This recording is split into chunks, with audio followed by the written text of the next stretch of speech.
aujourd'hui, il va être temps de nous écouter. Et nous, on est un peuple souverain, un peuple très éduqué, très ouvert sur le monde et en demande de paix avec tout le monde. Et notre leader, on le scande dans la rue. Donc c'est maintenant ou jamais qu'il va falloir le soutenir, le recevoir et s'organiser avec lui pour nous permettre de faire tomber le régime. Mona Jafarian, bonjour. Bonjour.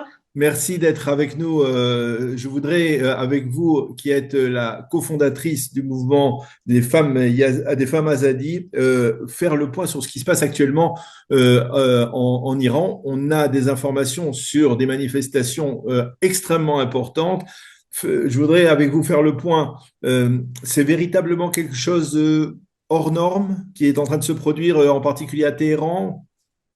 Oui, déjà les protestations sont massives et ce qui est absolument formidable sur ces protestations-là, c'est qu'elles sont nées dans les bazars de Téhéran.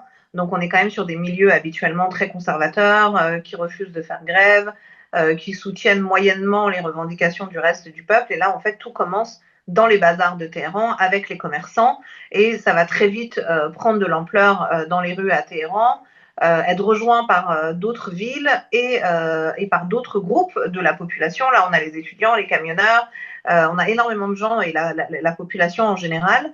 Et ce qui est très marquant dans ces manifestations-là, c'est qu'on, contrairement à 2022 où les gens scandaient beaucoup "Femmes, vie, liberté", etc., là, les slogans sont très clairs et donnent toutes les indications nécessaires sur les revendications du peuple iranien, puisque le slogan principal, c'est "À bas la République islamique, mort à Khamenei".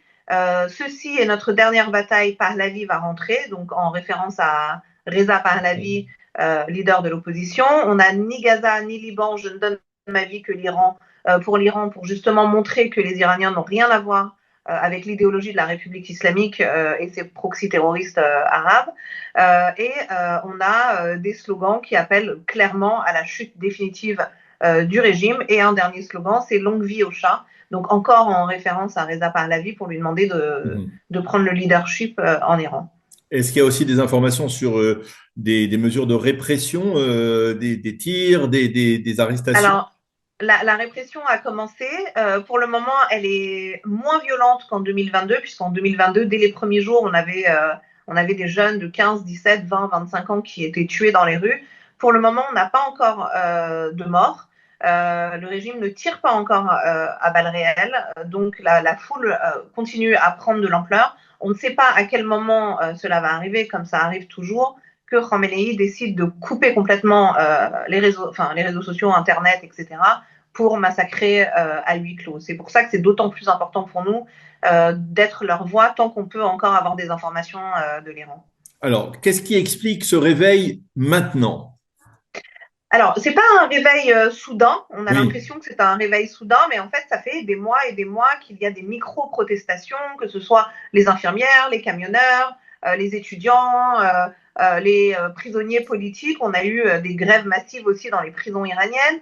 On a eu de nombreux opposants qui ont été arrêtés, torturés, exécutés sur les dernières semaines. On a eu un avocat très célèbre, Khosrow Ali Khordi, qui a été tué et son enterrement et les commémorations ont amené une foule immense à scander encore pour Pahlavi et contre la République islamique. Donc, si vous voulez, c'est plein de micro-événements mis bout à bout.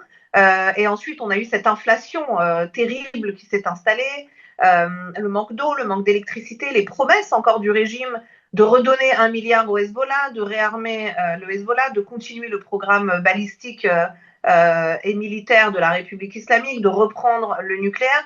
Donc c'est comme si finalement l'idéologie du régime n'entendait rien, ne voyait rien et se contentait de réprimer pour faire taire. Et donc tout ça faisant, le jour où le rial a complètement dégringolé, eh bien, les commerçants sont sortis, mais ils ne sont pas sortis en disant non à la vie chère. Ils sont sortis en disant mort au dictateur, à bas la République islamique, et nous attendons le retour de Pahlavi. Alors, je vais vous faire partager peut-être un sentiment d'Israélien qui, en juin dernier, au moment où, on va dire, l'armée de l'air israélienne, puis l'armée de l'air américaine ont bombardé les centres, les sites nucléaires iraniens, eh bien, beaucoup d'Israéliens se sont dit, eh bien, ça va provoquer un réveil de la part de l'opposition. on a entendu, on vous a entendu, on a entendu également d'autres exilés en Europe ou aux États-Unis qui disaient nous sommes un peu comme les Français au moment de la Seconde Guerre mondiale, au moment du débarquement en Normandie, c'est-à-dire on peut souffrir pour le peuple iranien, mais le principal, c'est que finalement le régime soit décapité. Ça ne s'est pas produit à l'époque. Pourquoi finalement à l'époque il n'y a pas eu un réveil et je pose la question ainsi, est-ce qu'aujourd'hui c'est peut-être pas aussi une conséquence indirecte de ce qui s'est passé en juin dernier? Alors, pourquoi il n'y a pas eu ce que vous appelez un réveil, mais pour nous, le peuple iranien est réveillé depuis des décennies. Oui, Alors, moi, c'est ce que j'explique toujours aux gens, c'est qu'aucun peuple ne sort sous les bombes. Quand la République islamique riposte aux frappes israéliennes, tout le monde se met à l'abri en ouais, Israël. Et si on dit aux Israéliens, non, non, mais va sur la plage faire un foot alors qu'il y a des missiles qui arrivent, je suis pas sûre qu'ils décident d'aller faire un foot. Donc, c'était c'est un vrai. peu le même principe pour les Iraniens, d'autant plus que l'armée israélienne leur a demandé d'évacuer Téhéran et de rester aux abris. Et surtout, ce qu'il ne faut pas oublier, c'est qu'en face, vous n'avez pas un régime ami du peuple. Donc, Ouais, ce qui s'est passé, c'est qu'Internet a été coupé pour empêcher les Iraniens d'avoir des alertes pour savoir où les bombes allaient tomber. Pire que ça, quand les alertes leur parvenaient et qu'ils étaient dans la rue, la République islamique fermait les bouches de métro pour empêcher les gens d'aller se mettre à l'abri en espérant faire un maximum de victimes. Donc, on est déjà face à un peuple qui est réprimé de l'intérieur, qui sait qu'il y a une guerre en cours, qui voit les bombes tomber, parce que même si les frappes sont ciblés sur des cibles des gardiens de la révolution islamique et sur le nucléaire, sur le balistique, etc., ça reste quand même des bombes à l'intérieur même de Téhéran. Donc c'est compliqué pour un peuple de se dire tiens, je vais sortir comme ça à l'aveugle. D'autant qu'à ce moment-là, la République islamique déploie des chars, des mitraillettes, des kalachnikovs, des hommes en armes par dizaines de milliers dans les rues en Iran pour justement éviter que le peuple ne puisse descendre. Donc c'est vrai, c'était vraiment pas le moment propice. Suite à la guerre de 12 jours, on a eu une vague de répression sans précédent en Iran. En l'espace de quelques semaines, il y a plus de 22 000 personnes qui ont été arrêtées, chiffre officiel. Donc c'est bien au-delà dans la réalité. On a des jeunes qui ont été exécutés pour le simple motif d'espionnage pour Israël. Donc il suffisait d'un like ou d'un message de soutien sur un compte de l'armée israélienne pour y passer. Donc on était quand même dans un moment de terreur extrême puisque le régime était en grande paranoïa. Donc ce n'était pas propice à un soulèvement. Et comme le disait d'ailleurs très bien le gouvernement israélien, seul le peuple iranien peut renverser le régime et ce travail sera fait de l'intérieur. Donc je pense qu'ils savaient eux aussi que c'est pas sous les bombes qu'on allait pouvoir mener cette révolution. alors, est-ce que ce travail se fait aussi de l'intérieur, comme vous dites? Est-ce que vous pensez qu'il y a, on va dire, des gens qui favorisent, on va dire, qui favorisent encore une fois, j'utilise le terme de réveil, mais favorisent les manifestations massives aujourd'hui? Oui, bien sûr, de toute façon. Mais là, Mais on est dans un je vais moment être plus clair. crucial. Est-ce que vous pensez que le Mossad israélien, la CIA aujourd'hui, peut-être après ce qui s'est passé il y a 6 mois, et peut-être aussi avec en toile de fond la rencontre entre Netanyahou et Trump, où on a parlé de l'Iran beaucoup de manière très sérieuse, on a vu que le président américain donnait carte blanche aux Israéliens pour frapper le programme de missiles balistiques iranien. Est-ce que vous pensez que les choses sont liées? Alors, elles sont très certainement aussi liées. Nous, on n'est pas naïfs. On sait très bien que les Israéliens suivent de très près la situation en Iran. D'ailleurs, les médias israéliens et les responsables politiques israéliens ont été parmi les premiers, pour pas dire les seuls, à soutenir ce qui est en train de se passer actuellement Mhm. dans les rues d'Iran. Maintenant, est-ce que le Mossad va rentrer en action pour mener des opérations à l'intérieur même du pays? Je n'en sais rien. Non, mais peut-être Maintenant, pour encourager le si tel mouvement. est si tel était le cas, ce serait le bienvenu, puisque aujourd'hui les Iraniens sont très seuls, ils n'ont pas d'armes, ils se battent à main nue contre un régime terroriste. Il faut bien imaginer que les gardiens de la révolution islamique et les Bassidj, c'est le Hamas x 10 en nombre, en puissance, etc. Et face à une foule totalement désarmée, c'est compliqué. Donc effectivement, si aide extérieure il y a, les Iraniens sont preneurs. Par contre, c'est vrai qu'on est très réticent à ce qu'il y ait une nouvelle guerre parce que des bombes qui tomberaient aujourd'hui sur Téhéran provoqueraient immédiatement la fin de ce mouvement massif. Et je pense que plutôt que de venir faire le travail à la place des Iraniens, ce qui est impossible, c'est le moment ou jamais de les soutenir, que ce soit les Américains, les Européens, les Israéliens, peu importe qui, mais c'est maintenant ou jamais qu'il faut être derrière nous et nous permettre de renverser le régime.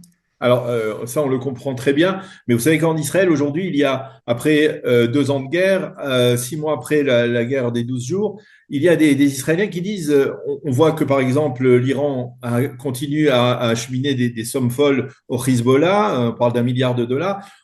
Et finalement, on se dit, au bout du compte, l'Iran est là au nord, au Liban. L'Iran est toujours là aussi, même à travers le Hamas. Finalement, au bout du compte, certains Israéliens arrivent à la conclusion que le seul moyen de mettre fin aux menaces réelles contre Israël, eh bien, c'est de frapper la pieuvre à la tête, c'est-à-dire de frapper le régime. Qu'est-ce que vous en dites, vous nous expliquez que c'est le peuple iranien qui doit prendre effectivement son destin entre ses mains, mais qu'est-ce que vous répondez à ces Israéliens? Mais la même chose que ce que je vous dis, c'est-à-dire que là, clairement, le peuple iranien est en train de faire le travail. Donc, quand vous avez un peuple qui, à près de 90%, est opposé à un régime et descend par centaines de milliers dans les rues, eh bien, vous les aidez à faire tomber ce régime. Maintenant, si venir les bombarder massivement ne mènera à rien. Et de toute façon, je pense qu'à l'époque, c'était Netanyahou qui le disait lui-même. Nous, on n'est pas là Oui, pour renverser un régime, on n'est pas là pour les faire tomber. Et les Iraniens ont leur destin entre les mains et ils sont les seuls maîtres de ce qui peut arriver, parce qu'il sait très bien qu'un pays qui fait 4 fois la France, avec une telle superficie, avec 87 millions d'habitants, avec plus de 300 000 hommes armés, ne peut pas, un régime ne peut pas tomber comme ça, à moins d'envoyer des forces militaires au sol. Mais est-ce que les Israéliens ont la capacité militaire d'envoyer des centaines de milliers de soldats sur le sol iranien? Parce que c'est pas avec des bombes qu'on va, enfin, on le voit bien avec le Hamas, que c'est pas avec des oui. bombes que finalement on arrive à éliminer un mouvement. Donc là, on a la chance d'avoir un peuple allié, un peuple qui se bat déjà contre ce régime. Maintenant, il serait temps que la communauté internationale fasse la démarche. Là, il y a des sanctions énormes sur le régime, mais elles ne sont pas appliquées. Par exemple, sur le pétrole iranien, les ventes de pétrole iraniennes n'ont jamais été aussi hautes que maintenant, alors qu'on vient de déclencher le mécanisme Oui. de snapback à l'ONU. Donc, si on continue à laisser les milliards affluer dans la poche de la République islamique, on ne peut pas se plaindre de l'autre côté que le Hezbollah prenne 1 milliard, qu'ils aident encore le Hamas, que eux-mêmes sont encore en train de se réarmer. Je pense que la meilleure chose à faire serait déjà de les empêcher de vendre leur pétrole, d'assécher vraiment leurs comptes, d'arrêter avec ces réseaux de blanchiment d'argent. Mais on a un peu l'impression que la communauté internationale, bien, elle est là, elle se plaint beaucoup du régime, mais quand il s'agit de mettre en place les sanctions, eh bien, faisons-le réellement. Dernière question, Reza Pahlavi, c'est véritablement la figure, celui qui est appelé à sauver l'Iran, parce que, dites-moi si je me trompe, on disait que parfois les avis étaient partagés quant à Reza Pahlavi au sein des opposants au régime des Mollahs. Est-ce qu'aujourd'hui, il fait figure de successeur potentiel, c'est-à-dire de remplaçant au régime actuel? Alors, à l'intérieur du pays, c'est une évidence, puisque c'est le seul nom qui est scandé. Moi, je mets au défi n'importe qui de me trouver une autre vidéo à l'intérieur du Oui, pays où les gens appellent quelqu'un d'autre que lui. Ça n'existe pas. Il n'y a qu'un nom qui est scandé, c'est celui de Pahlavi. Maintenant, les oppositions divisées, moi, je ne sais pas desquelles on parle, parce que les autres groupes, on a les marxistes communistes d'extrême gauche que le peuple iranien à l'intérieur du pays déteste. On a les Moudjahidine Echal, qui sont une organisation anciennement classée comme terroriste islamo-marxiste, et on a les réformateurs du régime, dont le peuple ne veut plus, puisque le but, c'est pas de réformer la République islamique, mais bien de s'en débarrasser.